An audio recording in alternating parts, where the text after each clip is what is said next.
Business Live today is brought to you by GCB Bank.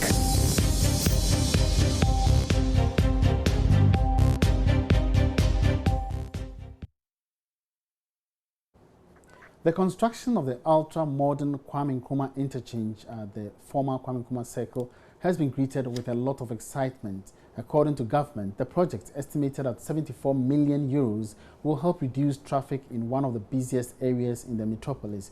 But while others celebrate this initiative, the same cannot be said for traders in the area who are worried about being deprived of their major source of livelihood. Amele Josu has been finding out more and now brings you the report. Time is a precious, invaluable commodity, and once spent, it cannot be recovered. Effective use of time, therefore, has a direct impact on our economy and must be calculated as a contribution to our GDP. Oh, John, Alaji John, Dr. John, Oira John, I'm going to put on in an I was an idea by here. Oh, so called Dubai. Can I see Dubai? Can I see Dubai? Can I see Dubai? Can I see Dubai? Oh, can I see Dubai? John, God bless you. My darling. These are some of the sounds and remarks that came along with the formal commissioning of the interchange. But my visit to Circle today painted a different picture, as most of the traders told me that their major source of livelihood has been affected because of this project. Every Thursday, no. Sister. It's been a devastating experience since we moved to the pedestrian shopping mall. All the people do after alighting from the vehicle is to walk on without looking our way. They don't even bother to come inside the mall to see our goods. The highest amount of sales I've been able to make this week is just 20 Ghana cedis. I'm forced to believe that this mall is jinxed because our business is dying. I'm pleading with the pedestrian to endeavor to patronize our goods at the mall.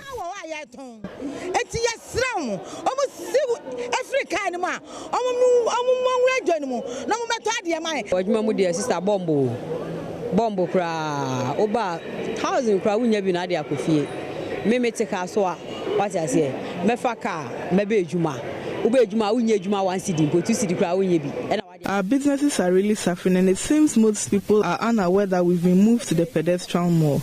I'm pleading with the authorities to allow us display a few of our goods outside in order to attract customers. We are being deprived of our only source of livelihood, and it's terrible. One time which is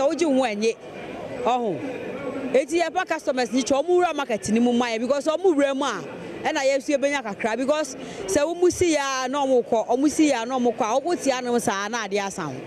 And there are some traders who want to be compensated because they have been displaced by this interchange. Boydu Jackson is the vice president of the Traders Association, and he had this to say. We were made to understand that the construction of the interchange will be of some disadvantage to our business, so evaluations were made in order for us to be compensated. They've been going back and forth with us, and just recently we were told the monies will be paid somewhere in December. I beg the authorities to stick to their promises and pay us our worth so we can all be at peace. But it's not all bad news for traders and commercial transport operators in the area. This is because there are some who are hoping to cash in on this project because of a recreational park around the interchange. Oh, interchange good. It good pan because show people will come and see statue, buy things, plenty money. Agbena. I figure say the interchange and do right now. No, it they look like tourist sites where we go fee get people that go come around and pay small money than things. Me as a trader around, no, I the figure say as people they trip in all the time, they come the area, no, they will come and buy from me, something like that. That be how me I they see right now. So I feel say we go boost my business in a way. Well, whichever way you want to look at this, the structure has come with some mixed reactions, even for those who have been directly affected. For Joy Business, Amele Josu. It's been nearly 6 years since Ghana began oil production offshore West Cape 3 Points. But what has changed at the landmark town that heralded the oil find in 2007? Joy News Justice Bedu has been to the village he knew before oil exploration started and spoke with some of the young people who had high hopes of landing good jobs in this industry. Happy times.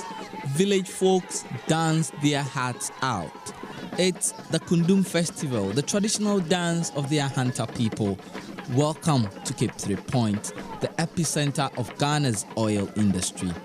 Here, little things like a good dance is enough to make you happy.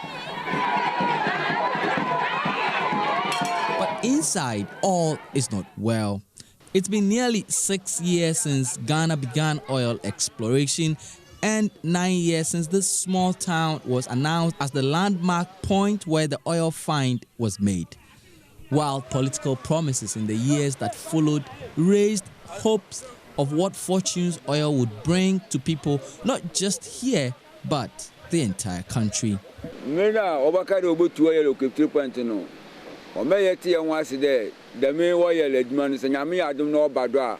they first found the oil, they came to tell us that a huge industry was coming here. They said we are going to be relocated. And since the oil is here, we'll get a lot of the jobs. That did not happen.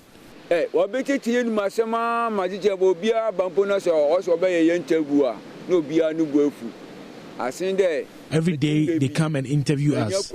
Now we are tired. We used to live on fishing, but now because of the oil exploration, we hardly get fish. Life is tough.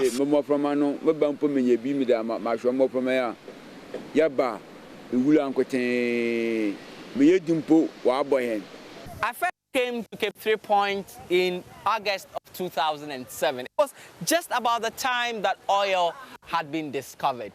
There was pomp and pageantry, and rightly so, because everybody here thought this small town was on the brink of an industrial boom of some sort. Many of the young people I met at the time had big ambitions.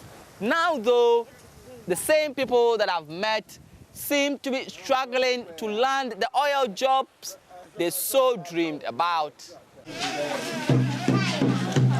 Esther Yeboah was just 12 years when I first met her here in 2007. She told me of her dreams of being a nurse. Now she's 21, 3 years out of high school, and has tried and failed to make it beyond that. Now she has a baby too.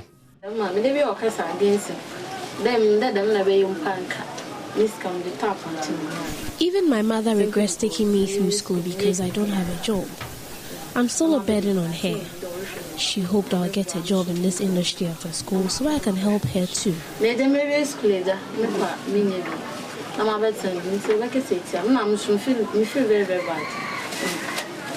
I feel bad. Life in Cape 3 Points is hard. A lot of the young people are not going to school because they see no future.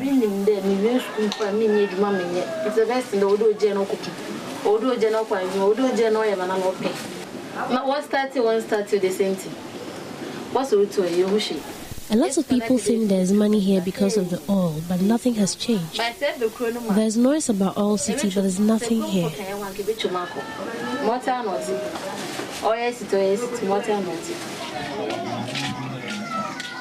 Esther's story is just one of many in Cape 3 Point. Poverty levels are high, and with a teeming youth population with few opportunities to build their capacities, there seem to be no way out. We failed to, send the right signal as a nation.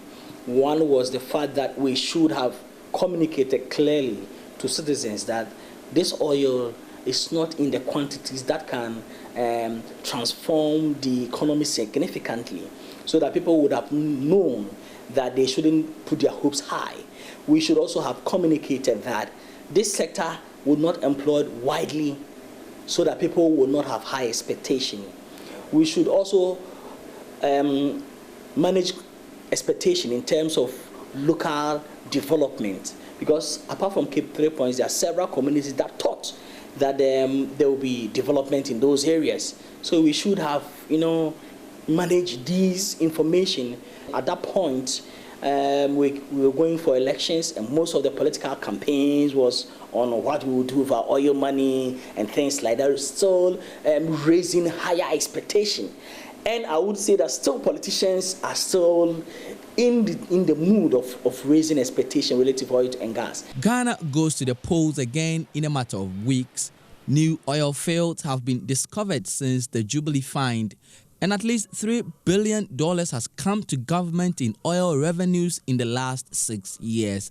But for many Ghanaians closest to the oil activity like Cape 3 Point, they can only keep hopes alive to feel a trickle down of oil money in their lives soon. Justice Beidou, Joy News, Cape 3 Point.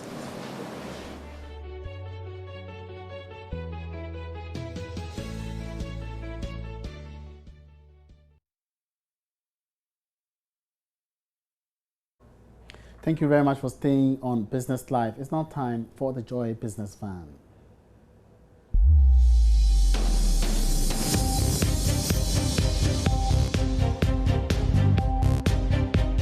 The Joy Business Van is brought to you by Busy, making good things happen.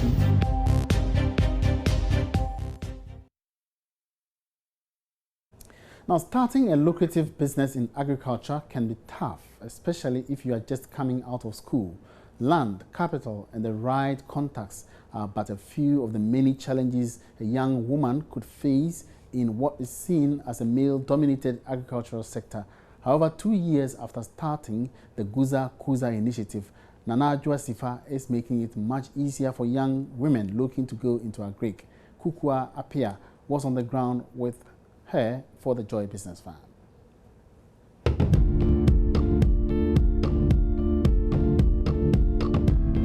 You need strong networks to be able to move up. No matter how brilliant your idea is, no matter how perfect you are, no matter the skills you acquire, if you don't have the right people to connect you, forget it. The Joy Business Van today visits Nana Adwoa Sifa, founder of Agriculture Training and Capacity Building Initiative, Guza Kuza, who's doing all she can to improve production levels of agriculture, especially among women. Female farmers have been found to produce about 15% to 70% of food crops. However, despite rural women's enormous contributions towards the agricultural sector, they earn less than 10% of its income and have limited access to land. In 2011, I started an organization, and basically what we were doing was to go into the rural areas, very remote areas, and give resources to school children. That's what we were doing. And we realized that most of the parents were smallholder farmers, but these smallholder farmers were not able to take care of their children, yet they were providing food for us in the cities. So I said, no, something must be done about this. And then I did my research. I went to India. I realized the problem was the same. So then I did the research also in India and tried to combine it from India and to Ghana. So we started Guza Kuza in 2014 just to tackle some of these issues. Guza Kuza is a Swahili word. So I always say it's not really a word, but we coined it to make a meaning. So we coined two Swahili words, which is Guza and Kuza, to make a meaning. Guza in Swahili is touch, and Kuza means grow. So we are growing wealthy agripreneurs to power the economy of Ghana. So we started with the mindset change option, because we thought that most young women were not interested in the agriculture sector, agribusiness sector. So we started with a mindset change program. And when we got into it, we realized that we were actually tackling the wrong problem, because we realized that there were a lot of young people who were actually interested, but were not into agribusiness because of certain factors. And then we moved a bit to tackle those factors. Nana Adwoa recruits women from all over Africa into the Guza Kuza flagship program, Ignite. We spoke to some of the young women about how the program has impacted them so far. for me as a business person, I don't have a business background, although I'm running a business. Most of the things that I was doing was to read about them and then implement. But through Ignite, they've given us the soft skills as to how we can structure our companies, because getting the structures in place, it's always the key before you can now look at the other aspects. So the experience I had from Ignite has positioned me in a better place to go back and then compete in the business environment as a woman. Ignite has helped me through skills management. Through the training, I've been able to gain the skills of running an agri-business, and also it has also helped me to network and find relevant people who can help my business to grow. So what should we expect from Guza Kuza in the future? In the next 5 years, we want to have our own training center on our land. That's why we acquired, that's one of the reasons why we acquired that land. So we'll build a training center where they'll be very comfortable, because right now you can see us moving from places to places. We have our residential in North Kaneshi and we have our training center here, so we have to be moving. But in 5 years, we hope to have completed our training center where we will get there. According to the Food and Agriculture Organization, FAO, if the world's women farmers had the same access to resources as men, 150 million people could be lifted out of poverty.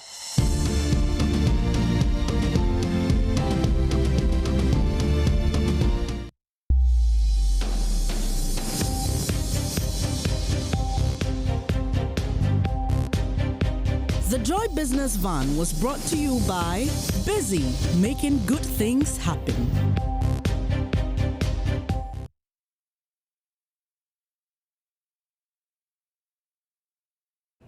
All right, so you can get a repeat of the Joy Business Van tomorrow on the marketplace. It's now time for the busy bits.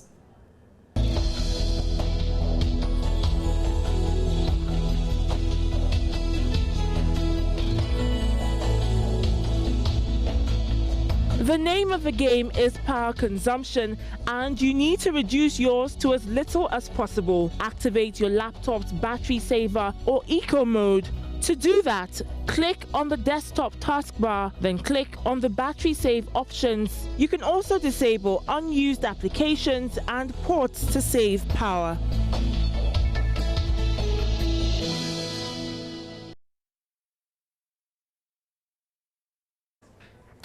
All right, now the upcoming December polls have been characterized by brisk business activities for some sectors of the economy. Mention could be made of those in the t-shirts printing business, PA systems for outdoor campaign programs, as well as posters. But for members of the Advertisers Association of Ghana, they have not benefited from this boom. Francis Darcy is the executive secretary of the association. He speaks on the interview of the day.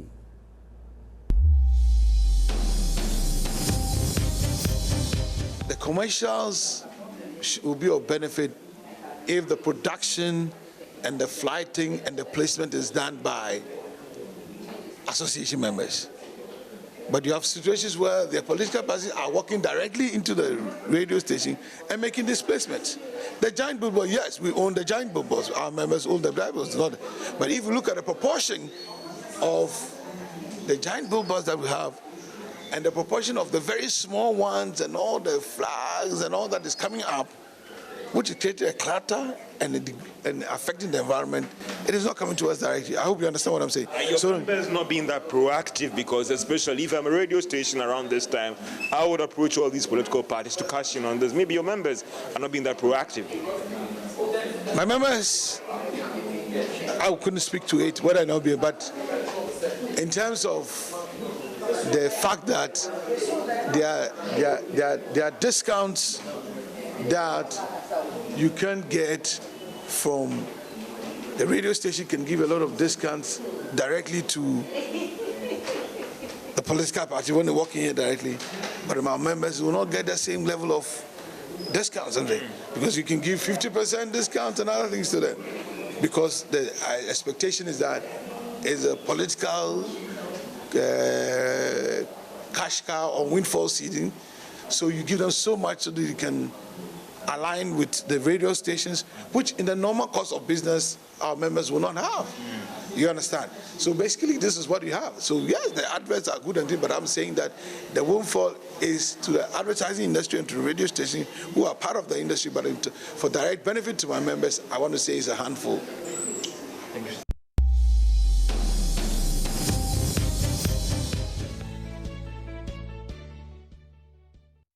And that's all we have for you in this edition of Business Live. Many thanks for watching. You can always stay in touch by tweeting at Joy Business GH and on Facebook. Join us on Joy Business. My name is Emmanuel Abuaji. Good evening.